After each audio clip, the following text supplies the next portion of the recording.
बंधुओं, 18 पुराणों का सार अगर एक ही वाक्य में देना हो तो कहेंगे परोपकाराय पुण्याय पापाय परपीड़नम। यानी कि दूसरों की भलाई सबसे बड़ा पुण्य है और दूसरों को पीड़ा पहुंचाना सबसे बड़ा पाप है। 18 पुराणों का सार है, गौर से सुनना।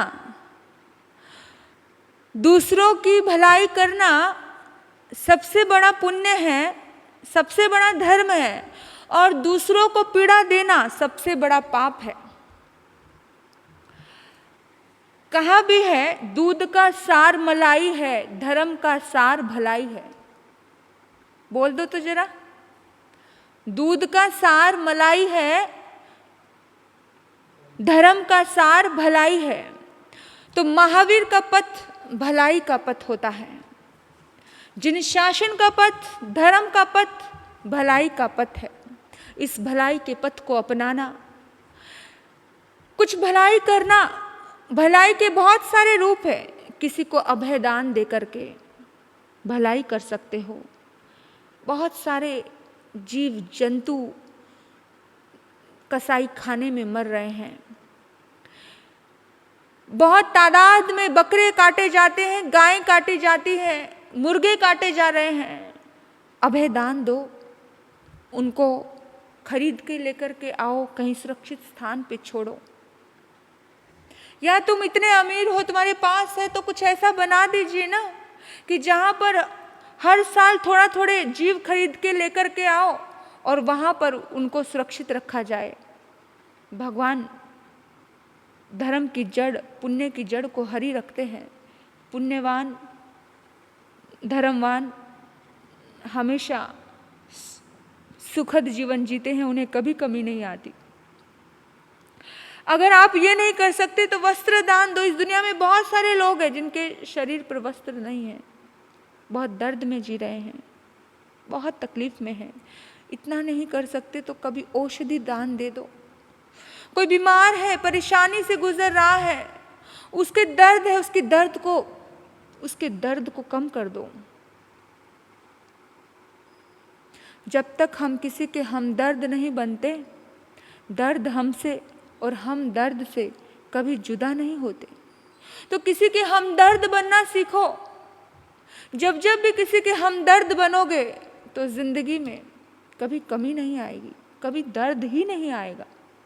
औषधि दान दो, विद्या दान दो, ज्ञान का दान दो। तुम्हारे आसपास में कोई बच्चा गरीब है, वो पढ़ना चाहता है, उसे पढ़ाई दो, उसको किताबें दो, उसको सहयोग करो। तुम काबिल हो। हजारों लाखों लोगों से कई गुना काबिलियत है तुम्हारे अंदर, उस काबिलियत का लाभ उठाओ मेरे बंधुओं। वो काबिलियत तुम्हें क्या लगता है कि तुम दूसरों का भला करोगे? नहीं, इनडायरेक्टली तुम खुद का ही भला करोगे ये सब करके। इतिहास कहता है, धर्मशास्त्र कहते हैं। आप सोचिए, कभी भी ज़्यादा कुछ और नहीं कर सकते। इंसान आज चैरिटी के प्रति बहुत ज़्यादा भावनाशील है। रक्तदान करे, क्या लगता है? अगर सौभाग्य है तुम्हारा, तुम्हारे पास अच्छा खून है, तो उसका भी दान दे सकते हो। रक्तदान करो, फिर नेत्र दान करो। मरने के बाद तो तुम्हारी आंखें काम की नहीं है। पहले ही जाओ किसी से, सेवा संस्थाओं से, जो सेवाभावी संस्थाएं हैं, उनके पास जाकर के फॉर्म भर दो कि जब भी मैं मरूं तो मेरी नेत्र लेके जाना। बॉडी दान दे सकते हो। इस बॉडी में कुछ भी अच्छा पार्ट हो तुम्हारा, वो पार्ट किसी दूसरे के काम आ जाएगा। इस दुनिया में बहुत सारे लोग ऐसे हैं जिनको बहुत सारी बीमारियां हैं। हजारों लोग ऐसे हैं, लाखों लोग ऐसे हैं जो नेत्रहीन हैं। अगर तुम्हारी आंखों से कोई दुनिया देख लेगा तो कितना पुण्य लगेगा तुम्हें। तुम तो चले जाओगे, तुम्हारे तो किसी काम की नहीं है वो चीज़ें। लेकिन अगर पीछे से वो चीज़ें तुम्हारी किसी दूसरे के व्यक्ति के काम आ जाएगी तो कितना पुण्य का काम होगा, कितनी दुआएं तुम्हें मिलेगी। तुम्हारा बैंक बैलेंस दुआओं से भरा रहेगा तो तुम्हें कभी कमी नहीं आएगी, कभी दुख नहीं आएगा। तो विचार करो, और कभी भी इस दुनिया में कभी भी एक ही विचार करना, अपने परिवार वालों को भी ऐसी समझ दो कि भी अपना बॉडी दान दो। कुछ लोग ऐसे हैं जिन्होंने अपनी पूरी की पूरी बॉडी दान दी हुई है। हम लोगों ने भी, हमने खुद ने अपनी पूरी की पूरी अपना फॉर्म भरा हुआ है कि जब भी कभी ऐसा मौका आए, तुम्हें जिसको समाज को जो काम करना है करे, लेकिन पहले जो भी कुछ करना है वो सब चीज़ें निकाल ली जाए। जो काम की चीज़ें हैं वो चीज़ें दूसरे को ट्रांसफ़र कर दी जाए, उसके काम आ जाएगी, किसी का जीवन बच जाए। तो ज़िंदगी जितना सत्य है, जन्म जितना सत्य है, मौत भी उतनी ही सत्य है। मौत भी उतनी ही सत्य है। इसलिए विचार करना है कि भाई ज़िंदगी तो जी रहे हैं, जन्म तो हो ही चुका है, लेकिन इस जीवन को सार्थक करने के लिए, मृत्यु को महोत्सव बनाने के लिए कुछ अच्छे कर्म करके जाने हैं। तो पहले से त्याग दो, डोनेशन दे दो, अपने बच्चों को समझा दो। गृहस्थ जीवन सार्थक हो जाएगा अगर थोड़ा अच्छा कर्म करेंगे तो। गृहस्थ तो देने मात्र से धन्य हो जाता है। भगवान महावीर ने कहा कि मेरा पथ तो भलाई का है। अगर तुम्हें मोक्ष जाना है ना, तो दान सबसे पहला रास्ता है। दान, शील, तप, भावना, बाद में सब चीजें। सबसे पहले दान। गृहस्थ तो देने से ही धन्य हो सकता है। तुम देना सीखो। जितना देना सीखोगे, अब मत सोचो, बहुत सारे लोग आर्ग्यूमेंट करते हैं, पात्र और अपात्र की बात मत सोचो। ये देना चाहिए कि देना चाहिए, वो सच्चा है या झूठा है, इन चीज़ों में मत पड़ो। पात्र और अपात्र का ध्यान विचार मत कर दो, सच्चे मन से दो। तुम्हारा ईमानदारी का पैसा कभी भी बेईमानी में खर्च नहीं कर सकता कोई भी। तुम जितने सच्चे मन से दोगे, कभी भी नहीं इस पात्र अपात्र के चक्कर में पड़ोगे, जिंदगी में कभी धर्म नहीं कर पाओगे। क्योंकि इंसान की दृष्टि ऐसी है, आंख अगर धर्मराज युधिष्ठिर की होगी तो कोई बुरा नहीं नजर नहीं आएगा। आंख अगर दुर्योधन की होगी तो सब बुरे नजर आएंगे, सभी बुरे नजर आएंगे। जिसको सामने वाले के अंदर नालायकी दिख रही है तो निश्चित है लायकी उसमें भी नहीं है। गुरु पूछता है दुर्योधन और धर्मराज युधिष्ठिर से कि जाओ गांव में जाकर के कौन अच्छे कौन बुरे हैं पता करो। उसी गांव में एक व्यक्ति को कोई बुरा व्यक्ति नजर नहीं आता है, और उसी गांव में एक व्यक्ति को कोई अच्छा व्यक्ति नजर नहीं आता है। सबकी सोच अलग अलग है, सबकी आंखें, सबकी देखने का दृष्टि अलग अलग है। तो अपनी दृष्टि के हिसाब से दूसरे को मत नापो। पात्र और अपात्र ऐसा मत सोचो। अगर भलाई करनी है तो बस करते जाओ। अपने आप ही भलाई का सार, अपने आप ही धर्म का सार भलाई आपकी ज़िंदगी में सुखद रूप देकर के जाता है। देखिए, आप याद कीजिए कर्ण को, जिसने अपना पूरा जीवन दे दिया। उसको पता था कि मैं अमर हूँ, इस कवच और कुंडल की वजह से मेरा कोई कुछ बिगाड़ नहीं सकता। लेकिन लगा कि सामने वाला व्यक्ति मुझसे कुछ मांगने आया है। पता है कि सामने वाला व्यक्ति अपात्र है, पात्र नहीं है। मालूम था कि ये छल कर रहा है, तो भी कोई मांगने आया है, किसी ने हाथ फैलाया है, तो बस मुझे देना है। अगर पात्र और अपात्र की सोच रखते तो कर्ण क्या कवच और कुंडल दे पाते? और कर्ण क्या दानवीर कर्ण के नाम से फेमस हो पाते? कर्ण ने कभी नहीं देखा कि ये पात्र है या अपात्र है। दानी कभी नहीं सोचता है, दाता कभी नहीं सोचता है, देने वाला कभी नहीं सोचता है कि ये पात्र है या अपात्र है। वो तो सिर्फ देता है, सिर्फ शुद्ध मन से देता है। जो व्यक्ति शुद्ध, मैंने जो कर्म किया वो मेरा कर्म है, मेरा धर्म है। वो जो करेगा वो उसका कर्म है, उसका धर्म है, वो भोगेगा। लेकिन मैं जो कर रहा हूँ वो मैं भोगूंगा। मैंने अगर शुद्ध मन से किया, अगर कर्ण शुद्ध मन से काम करके गया तो दुनिया में युगों युगों तक आज भी बुरे लोगों के साथ देने के बावजूद भी कर्ण दुनिया में बुरा नहीं माना जाता। महाभारत का सबसे प्रिय पात्र अगर कोई दुनिया से पूछा जाए ना, तो सारी दुनिया कर्ण को कहती है, कर्ण के जीवन को कहती है। कर्ण को बहुत पसंद करती है दुनिया। क्यों? क्योंकि दाता था, और दाता को सारी दुनिया पसंद करती है। याद रखना, ईश्वर हमेशा देता है और देने वाला हमेशा ऊपर ही होता है। देने वाले को दुनिया ऊपर की दृष्टि से ऊपर ही देखती है, कभी देने वाले को कभी नीचा नहीं देखती है। देने वाले को कभी नहीं सोचती है, कभी नीचा नहीं देखती है। देने वाले को हमेशा ऊपर देखती है कि ये ऊपर ही है, ये ईश्वर ही है। इसलिए हमें हमेशा ध्यान रखना है कि देना सीखना है। ईश्वर के आगे, देने वाले के सामने दुनिया हमेशा नतमस्तक करती है। हमेशा। अगर वह देना बंद कर देता है वो ईश्वर, तो कौन उसे सांवर या सेठ कहेगा, कौन उसे जगन्नाथ कहेगा, कौन उसे दातार कहेगा, कौन उसे सरताज कहेगा। दे रहा है तभी तो इतने बड़े बड़े नाम और टाइटल उनके पास है, तभी तो जगत का नाथ क्यों कहा जाता है, क्योंकि वो देता है ईश्वर, इसलिए कहा जा रहा है सबका दाता। जो स्वर्ग लोक में रहते हैं ना, दुनिया उन्हें देवता कहती है। देवता क्यों कहती है, क्योंकि वो वरदान देते हैं, इसलिए जो देता है ना उसे दुनिया देवता कहती है। तो देवता बनकर के जियो, देवता बनकर के जीना, लेवता बनकर के मत जीना। देवता बनकर के जियोगे तो सारी दुनिया नतमस्तक होगी। तो एक ही बात याद रखना है जिंदगी में कि कहते हैं बड़ा नाम किस काम का, जो काम किसी के ना आए। बड़ा नाम किस काम का, जो काम किसी के ना आए। सागर में नदियां भली, सागर से नदियां भली, जो सबकी प्यास बुझाए। बड़ा नाम किस काम का, जो काम किसी के ना आए। सागर से नदियां भली, जो प्यास हर किसी की बुझाए। सूरज, चांद, सितारे, पेड़ पौधे, तालाब, नदियां, ये सभी कुछ ना कुछ देती हैं। सोचे हम भी निस्वार्थ रूप से कुछ ना कुछ देना सीखें, कुछ ना कुछ किसी के काम आना सीखें, त्याग करना सीखें। विचार करना मेरे बंधुओं, एक भिखारी होता है ना, भिखारी, वो भी अपने से कमजोर भिखारी को देता है, उसकी भी अंतराय टूटती है। एक बार की बात है, हम किसी मंदिर में थे, वहाँ एक महिला लड्डू बांट रही थी। उसने बहुत सारे लड्डू सबको बांट दिए थे, सिर्फ उसके पास 2 ही लड्डू बचे थे। उसने सोचा था कि चलो बस ये 2 लड्डू तो मैं अपने परिवार के लिए प्रसाद के रूप में ले जाती हूँ। तो जैसे ही वो जाने लगी, मंदिर के बाहर निकलने लगी, उतने में ही एक भिखारिन और उसके बच्चे प्रसाद मांगने लगे कि हमें भी दो, हमें भी दो।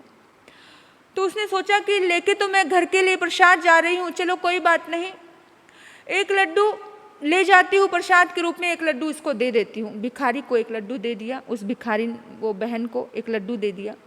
इतने में उसके बच्चे भी जोर जोर से बोलने लगे कि मालकिन या कुछ भी, कि आंटी हमें भी दो, हमें भी दो। अब उसने सोचा कि चलो ठीक है, वो भी दे दिया उसने, और वो डिब्बा वहाँ फेंक दिया।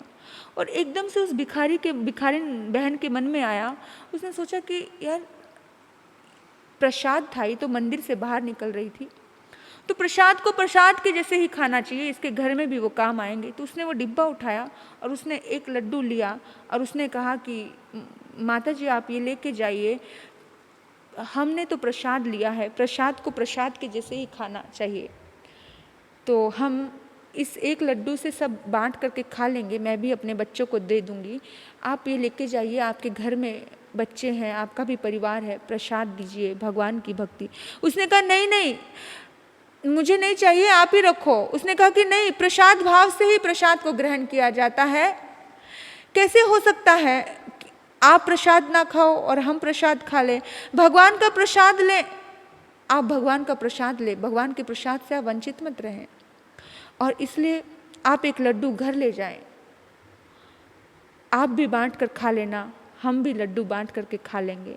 आपको पता है भिखारियों के भीतर भी इसी तरह के भाव होते हैं, वे कभी भी किसी को भी, अपने से जो नीचे होते हैं उनको भी देने का भाव रहता है उनके मन में भी, किसी के काम आ जाए, किसी के वो, हम जो बहुत कमज़ोर लोग होते हैं, जो बहुत गरीब लोग होते हैं, जो 5-5 हज़ार रुपये कमाते हैं ना, तुम्हारे बड़े बड़े लोगों के लिए वो 5,000 10,000 रुपये कोई बड़ी बात नहीं होती है, लेकिन जो इतना सा पैसा भी कमाते हैं ना, वो लोग भी, उन लोगों से भी मैंने पूछा, मैं बॉम्बे में थी, बॉम्बे में वहाँ के वॉचमैन से मैंने पूछा, भाई भैया आप कितना कम पगार है आपकी, उन्होंने बताया, पूरा हिस्ट्री बता रहे थे अपने कि हाँ महाराज जी मैं 10,000 रुपये लेता हूँ। मैंने कहा फिर कैसे गुजारा हो जाता है? 10,000 में कहते बॉम्बे में किराया भी देता हूँ, लेकिन फिर कैसे चलता है? भोजन भी अपना खाता हूँ, फिर कैसे चलता है? वो बोलते वो बोलते महाराज जी आप यकीन नहीं करोगे, इस 10,000 में मैं किसी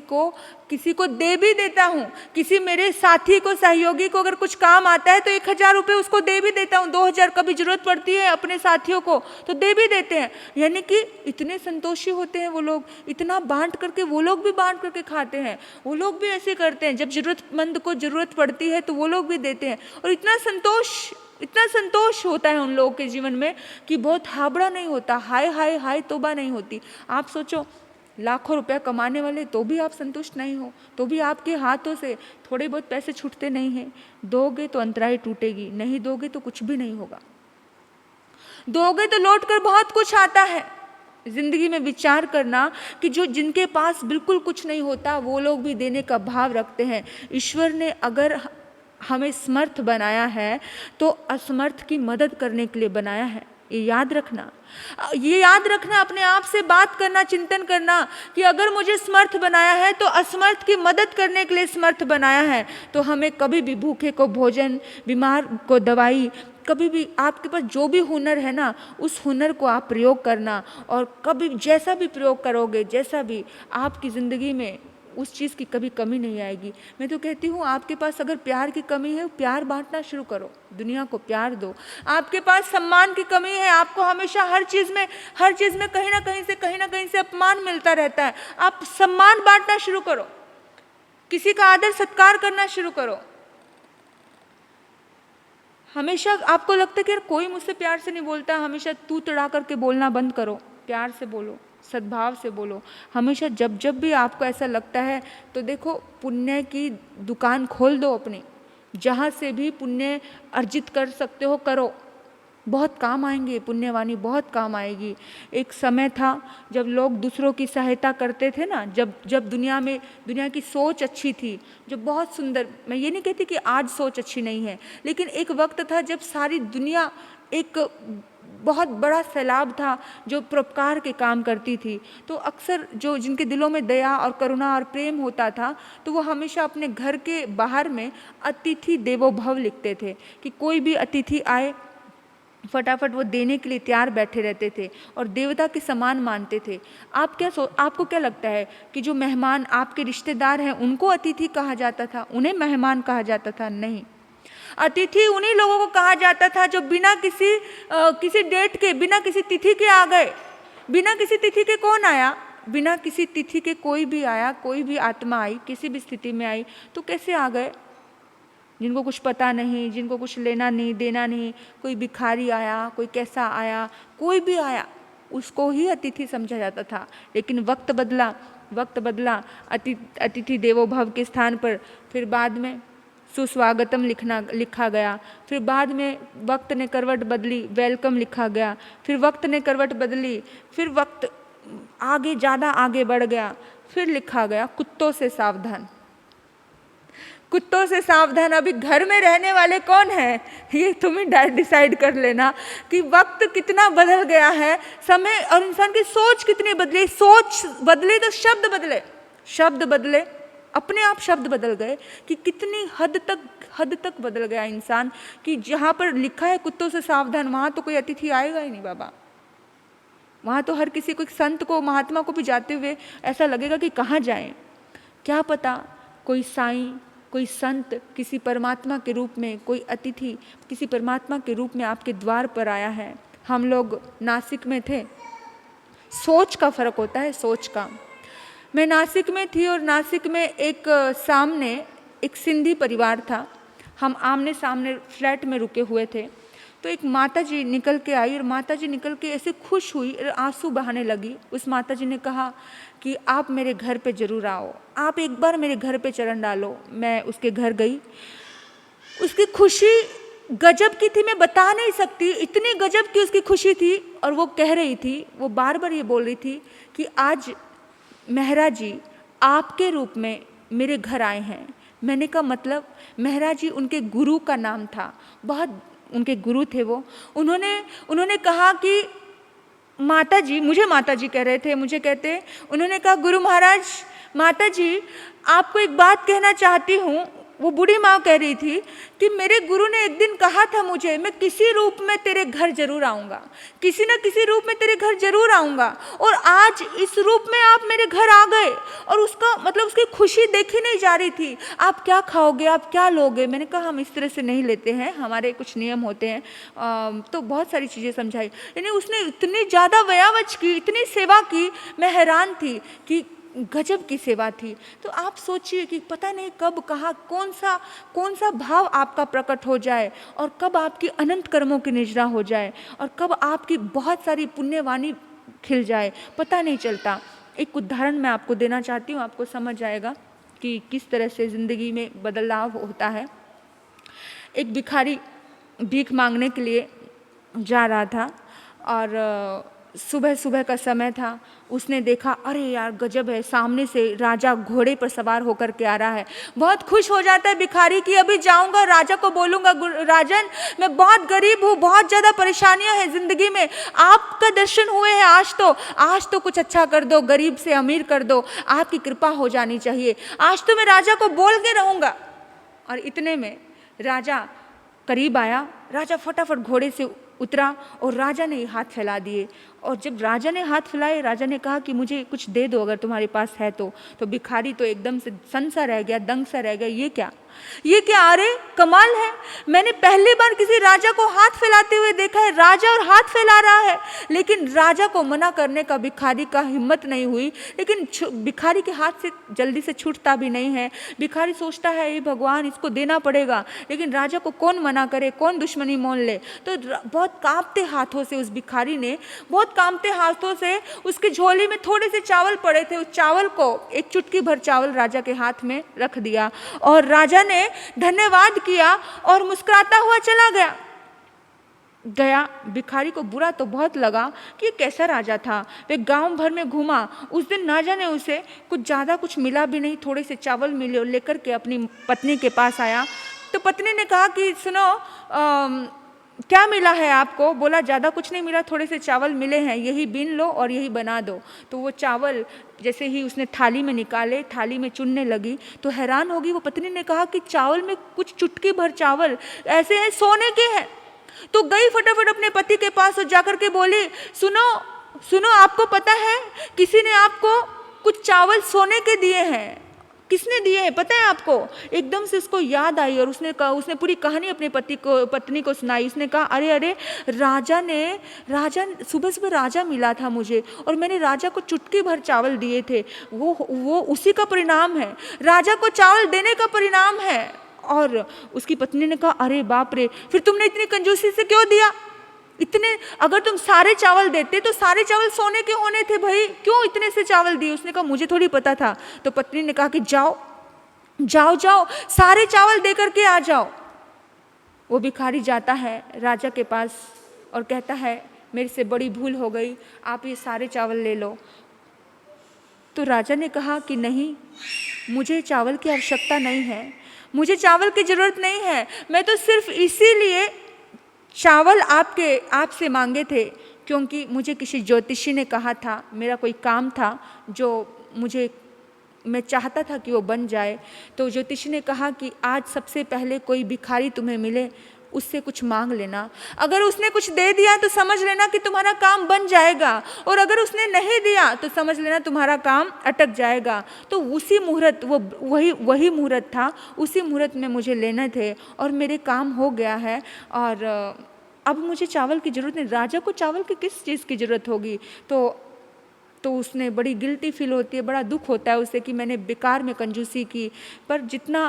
पर वो मन में सोचता है कि चलो, जितना दिया उससे कई गुना मुझे मिला है। मेरे बंधुओं, ये एक कहानी है, ये एक हमें उदाहरण है समझाने के लिए कि तुम जितना दोगे उतना तुम्हें लौट करके मिलेगा। अगर तुम किसी की झोली में फूलों की बरसात करोगे तो तुम्हें फूल मिलेंगे।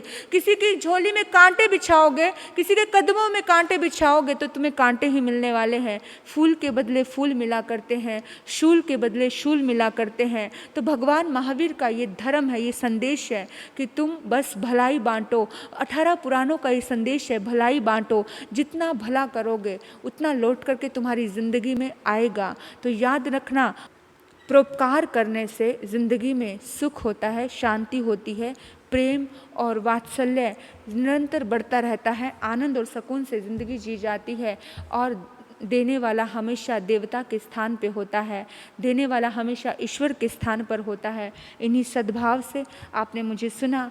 आपके भीतर बैठे परमात्मा तत्व को नमन करते हुए आपकी आभारी हूँ। ओम शांति।